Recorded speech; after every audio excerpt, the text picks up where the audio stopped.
प्यारे साथियों नमस्कार, कैसे हैं आप लोग। आई होप आप लोग अच्छे होंगे। आपकी जो स्टडी चलेगी बहुत बेहतरीन चलेगी। तो आज की क्लास में बात करेंगे क्लास 12th के बायोलॉजी को तमाम क्वेश्चन जो आपके एग्जाम के लिए काफी ज्यादा इंपॉर्टेंट रहेगा। बाबू आप लोग ऐसे तरीका से देखिएगा क्योंकि जितना क्वेश्चन लाया गया ना आपके एग्जाम के लिए काफी ज्यादा बेहतरीन होगा। तो बेहतरीन तरीका से आप लोग देखने का प्रयास कीजिएगा, ठीक है ना। तो चलिएगा बिना टाइम गए क्वेश्चन की तरफ बढ़ते हैं। इससे पहले क्लास को लाइक नहीं किए, क्लास को लाइक करके चैनल को सब्सक्राइब कर लीजिएगा। और जितने बच्चे हमारे सोशल मीडिया लिंक से नहीं जुड़े हैं और जुड़ना चाहते हैं तो डिस्क्रिप्शन में लिंक है, जाकर आप लोग ज्वाइन कर लीजिएगा, ठीक है ना। और हमारे साथ आप सब भी आंसर को लगाते चलिएगा, ठीक है बाबू। यहाँ 1 नंबर क्वेश्चन में क्या कहा जा रहा है देखोगे।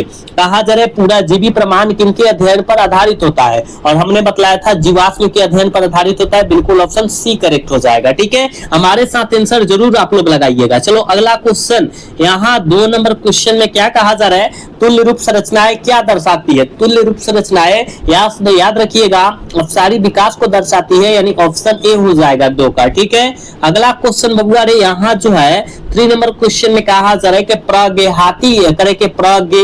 ऐतिहासिक गुफा जो है चित्रों की जो है रचना कब हुई थी। कब हुई थी ये बहुत इंपॉर्टेंट है बाबू, जल्दी से लगाओगे। 3 का आंसर क्या हो जाएगा, तो 18,000 वर्ष पूर्व हुआ था, यानी ऑप्शन ए हो जाएगा। 3 का ऑप्शन ए हो जाएगा, याद रखना। नेक्स्ट क्वेश्चन देखोगे रे बाबू, यहाँ 4 नंबर क्वेश्चन में कहा जा रहा है क्या, कहा जा रहा है कि समकार्य संरचनाएं किसके परिणाम स्वरूप है। समकार्य संरचनाएं किसके परिणाम स्वरूप है, जल्दी से जो है ना 4 का आंसर लगा दोगे क्या हो जाएगा, तो अपसारी क्या होगा, अभिसारी विकास। अपसारी ना अभिसारी विकास मारिएगा, यानी ऑप्शन करेक्ट बी हो जाएगा, याद रखिएगा। सारे बच्चे क्लास को लाइक करते चलिए, सारे बच्चे जितने बच्चे देख रहे हैं सारे बच्चे क्लास को लाइक करते चलिए ताकि क्लास कराने में बड़ी मजा आ जाए, ठीक है। चलो अगला क्वेश्चन देखो, ये देखो क्या कहा जा रहा है। 5 नंबर क्वेश्चन बहुत इंपॉर्टेंट है।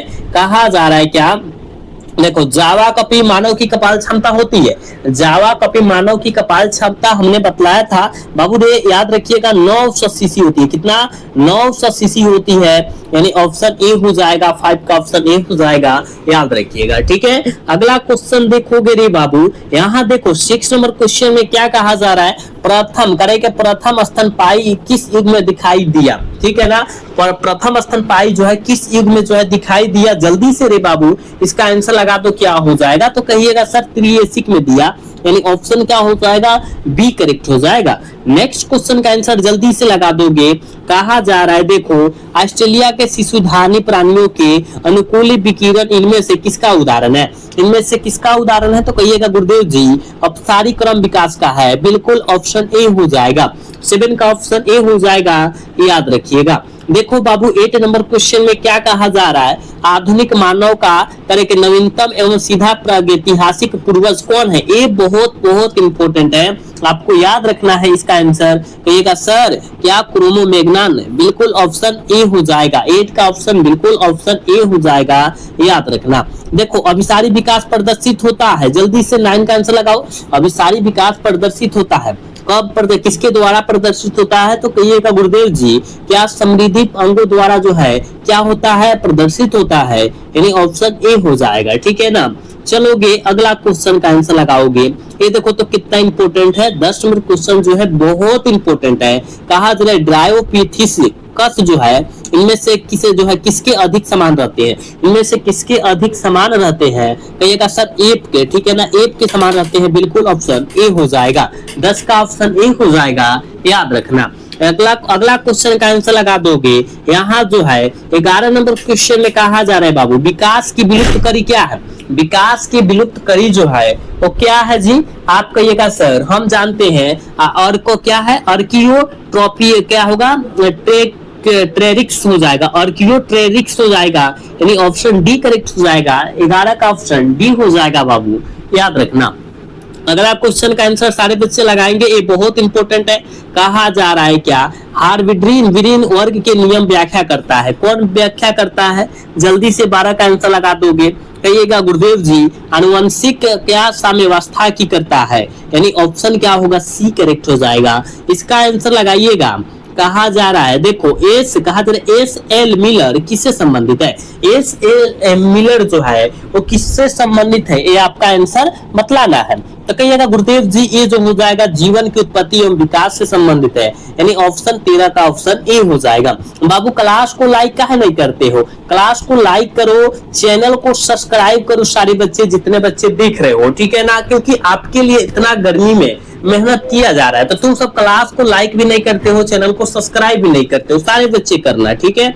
अगला क्वेश्चन देखोगे, किसी जीव का विकासीय इतिहास कहलाता है, किसी जीव का विकासीय इतिहास क्या कहलाता है, तो बाबू रे किसी जीव का विकासीय इतिहास तो याद रखिएगा फाइलोजेनी कहलाता है, बिल्कुल ऑप्शन बी हो जाएगा। अगला क्वेश्चन देखोगे, कहा जा रहा है ना, कहा जा रहा है कि फिलोसफिक जूलॉजी पुस्तक किसने लिखा, फिलोसफिक जूलॉजी पुस्तक जो है वो किस वैज्ञानिक के द्वारा लिखा गया है, ये आपको बतलाना है। तो कहिएगा सर लेहमार्क साहब के द्वारा लिखा गया है, बिल्कुल ऑप्शन ए हो जाएगा। फिलोसफिक जूलॉजी जो है याद रखिएगा किसके द्वारा लिखा गया है, लेहमार्क साहब के द्वारा लिखा गया है, बिल्कुल ऑप्शन ए होगा। अगला क्वेश्चन का आंसर लगा दोगे, ये देखो क्या कहा जा रहा है, 16 नंबर क्वेश्चन में क्या कहा जा रहा है ना, कहा जा रहा है कि कार्बनिक जैविक, जिसे कार्बनिक कहो या जैविक विकास कहो, ठीक है ना, विकास से पूर्व रासायनिक विकास हुआ था, इसकी अवधारणा किनके द्वारा दिया गया था, इसकी अवधारणा बाबू रे किसके द्वारा दिया गया था, तो याद रखिएगा ऑफरान एवं हेल्डन साहब के द्वारा दिया गया था, बिल्कुल करेक्ट ऑप्शन ए हो जाएगा। अगला क्वेश्चन देख बाबू, यहाँ पर क्या कहा जा रहा है, अगला क्वेश्चन में कहा जा रहा है कि जीवाश्म समानता किसमें पाए जाते हैं, जीवाश्म समानता किसमें पाए जाते हैं, जल्दी से इसका आंसर लगा दो। तो कहिएगा गुरुदेव जी ये जो पाए जाएंगे याद रखिएगा तलचटी चट्टान में पाए जाएंगे, ऑप्शन सी करेक्ट हो जाएगा, ठीक है। बाबू क्लास को लाइक करो सारे बच्चे, जितने बच्चे हो सारे बच्चे क्लास को लाइक करो। देखो कहा जा रहा है मेसोजोइक युग है, बाबू क्या कहा जा रहा है, मेसोजोइक युग क्या है, तो आप कहेगा गुरुदेव जी ये जो है ना सरीसृपों की प्राणी है, ठीक है ना, यानी ऑप्शन करेक्ट सी हो जाएगा, ठीक है। नेक्स्ट क्वेश्चन देखोगे, 19 नंबर क्वेश्चन में कहा जा रहा है, कहा जा रहा है कि पक्षियों तथा तितलियों का डायना कैसा अंग है, ये पूरी आपके एग्जाम के लिए VVI प्रश्न है, याद रखिएगा पक्षियों तथा तितलियों का डायना कैसा अंग माना जाता है, तो याद रखिएगा कैसा अंग माना जाएगा हो, 19 का आंसर क्या हो जाएगा, तो कहिएगा सर असंग, क्या असमजात अंग माना जाता है, ऑप्शन डी करेक्ट हो जाएगा, 19 का ऑप्शन डी हो जाएगा, याद रखिएगा। चलो बाबू अगला क्वेश्चन देखोगे, यहाँ जो है 20 नंबर क्वेश्चन में कहा जा रहा है मनुष्य निम्नलिखित में से किस ऑर्डर पर तथा किस कुल के सदस्य होता है, किस ऑर्डर पर किस कुल का सदस्य होता है, मनुष्य पूछा गया है, ठीक है। तो आप कहेगा गुरुदेव जी याद रखिएगा प्राइमेट्स तथा क्या होमिनिड, यानी ऑप्शन करेक्ट सी हो जाएगा, 20 का ऑप्शन करेक्ट सी हो जाएगा, याद रखिएगा। अगला क्वेश्चन देखोगे, कहा गया है कि पादपों तथा जंतुओं के बीच की कड़ी किसे माना जाता है, पादपों तथा जंतुओं के बीच की कड़ी किसे माना जाता है, ये भी आपके एग्जाम के लिए पूरे VVI प्रश्न है, आप याद रखिएगा, ठीक है। 21 का आंसर लगा दोगे क्या हो जाएगा, तो कहिएगा गुरुदेव जी याद रखिएगा इग्लिना को कहते हैं, बिल्कुल ऑप्शन सी करेक्ट हो जाएगा, 21 का ऑप्शन करेक्ट सी हो जाएगा, याद रखना। अगला क्वेश्चन देखोगे, ये देखो तो कितना इंपॉर्टेंट है, कहा जा रहा है कि द ओरिजिन ऑफ स्पीसीज पुस्तक जो है किनके द्वारा लिखा गया है, द ओरिजिन ऑफ स्पीसीज पुस्तक जो है वो किस वैज्ञानिक के द्वारा लिखा गया है, ये आपको बतलाना है। तो चार्ल्स डार्विन साहब के द्वारा लिखा गया, बिल्कुल ऑप्शन ए करेक्ट हो जाएगा। चलो इसका आंसर लगाओ, तो डायनासोर किस दौरान उपस्थित थे, ये देखो कितना इंपॉर्टेंट है, डायनासोर जो है वो किसके दौरान उपस्थित थे, जल्दी से लगा दोगे तो कहिएगा सर मेसोजोइक के युग के द्वारा उपस्थित थे, यानी ऑप्शन डी करेक्ट हो जाएगा, ठीक है। बहुत इंपॉर्टेंट बहुत वायरल क्वेश्चन कराया जा रहा है, आप लोग अच्छे तरीके से सारे क्वेश्चन को कीजिए, ठीक है। चलो इसका आंसर लगा दोगे क्या हो जाएगा, जीवन की रासायनिक उत्पत्ति तथा सिद्धांत किनके द्वारा बतलाया गया था, जीवन की रासायनिक उत्पत्ति तथा सिद्धांत जो है वो किसके द्वारा बतलाया गया था, ये आपको बतलाना है, तो ऑफरान और हेल्डन साहब के द्वारा बतलाया गया था, बिल्कुल ऑप्शन सी करेक्ट हो जाएगा। अगला क्वेश्चन देखो, कहा जा रहा है कि सीनोजोइक युग में जाना जाता है, सीनोजोइक युग में जाना जाता है, किसके लिए जाना जाता है, तो कहिएगा सर हम जानते हैं, याद रखिएगा स्थानीय तथा आधुनिक वनस्पतियों के काल के लिए जाना जाता है, ऑप्शन ए करेक्ट हो जाएगा। देखो बबुआ इसका आंसर लगाना, मनुष्य के विकास की आयु किनके द्वारा मापी जाती है, ये भी बहुत इंपॉर्टेंट है कि मनुष्य के विकास की आयु जो होते हैं किनके द्वारा मापी जाती है, तो याद रखिएगा ये किनके द्वारा मापी जाती है, मनुष्य की विकास की आयु कहा गया, तो रेडियोधर्मिक के द्वारा मापी जाती है, ऑप्शन डी करेक्ट हो जाएगा, ठीक है। चलोगे आधुनिक मानव का वैज्ञानिक नाम क्या है, जल्दी लगाओ, तो आधुनिक मानव का वैज्ञानिक नाम क्या है, जल्दी 27 का आंसर लगा दोगे तो कहिएगा होमो सेपियंस है, यानी ऑप्शन डी करेक्ट हो जाएगा, बहुत इंपॉर्टेंट है, याद रखिएगा। डायनासोर है, डायनासोर क्या है? विलुप्त सरीसृप है। क्या है? विलुप्त सरीसृप है, मतलब विलुप्त हो चुका है। डायनासोर जो है हमारे पृथ्वी पर से विलुप्त हो चुका है, ठीक है ना। यानी ऑप्शन क्या हम टिक आउट कर सकते हैं? 28 का ऑप्शन बी टिक आउट कर सकते हैं। चलो 29 नंबर क्वेश्चन में क्या कहा जा रहा है? मनुष्य के हाथ तथा चमगादड़ के पंख हैवल की पनीर अभिव्यक्त करते हैं। जैसे मनुष्य के हाथ, जैसे हम लोग मनुष्य के हाथ, चमगादड़ के पंख, ठीक है ना, और हवेल के पनीर जो होती है मतलब पंजा, वो अभिव्यक्त करता है। कैसा अंग होता है ये सब, ठीक है। तो कहिएगा सर असमजात अंग होता है, यानी ऑप्शन डी हो जाएगा। सब सेम होता है, क्या होता है? सब सेम होता है, ठीक है ना, यानी ऑप्शन इसका डी होगा, ठीक है रे बाबू। चलो नेक्स्ट क्वेश्चन की तरफ बढ़े। क्रमिक विकास से योगदान है, जल्दी बताओ 30 का आंसर। क्रमिक विकास के में योगदान किसका था? जल्दी लगा दोगे आपके का पर परागण का, बिल्कुल ऑप्शन बी हो जाएगा। चलो इसका आंसर लगाओगे करके डार्विन फिजेंस इनमें से किसका उदाहरण है? डार्विन फिजेंस जो है इनमें से किसका उदाहरण है?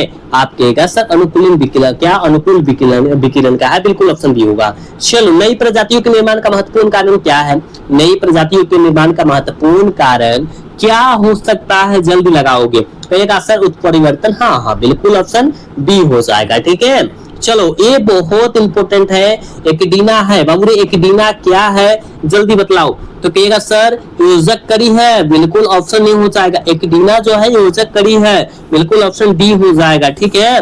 नेक्स्ट क्वेश्चन यहाँ पर क्या कहा जा रहा है? 34 नंबर क्वेश्चन में कहा जा रहा है निम्नलिखित में से कौन करे के असंक्रामक रोग है? कौन जो है असंक्रामक रोग है ये आपको बतलाना है। कहिएगा सर कैंसर असंक्रामक रोग है, ऑप्शन सी करेक्ट हो जाएगा। चलो आज की क्लास के बाबू लास्ट क्वेश्चन है, 35 नंबर क्वेश्चन है। निम्नलिखित में से किस करे के किस रक्त कोशिका को PMNL कहते हैं? किस कोशिका को कहते हैं? ये बहुत इंपॉर्टेंट है, याद रखिएगा। न्यूट्रोफिल को कहते हैं, बिल्कुल ऑप्शन सी करेक्ट हो जाएगा। बिल्कुल 35 का ऑप्शन सी हो जाएगा, याद रखिएगा बाबू। हमने आपके बीच 35 क्वेश्चन और पूरे VVI क्वेश्चन कराया है, तो इस 35 क्वेश्चन को अच्छे तरीका से पढ़ लीजिएगा, कोई भी क्वेश्चन को ना छोड़िएगा, और जहां ना समझ में आया है पूछने का कोशिश अवश्य कीजिएगा, ठीक है ना। और बतलाइए बाबू आज का क्लास कैसा लगा? अगर अच्छा लगा होगा तो क्लास को लाइक, चैनल को सब्सक्राइब करना न भूलिएगा। मिलते हैं नेक्स्ट क्लास में, तब तक के लिए जय हिंद, जय Bharat, tata, bye bye, love you.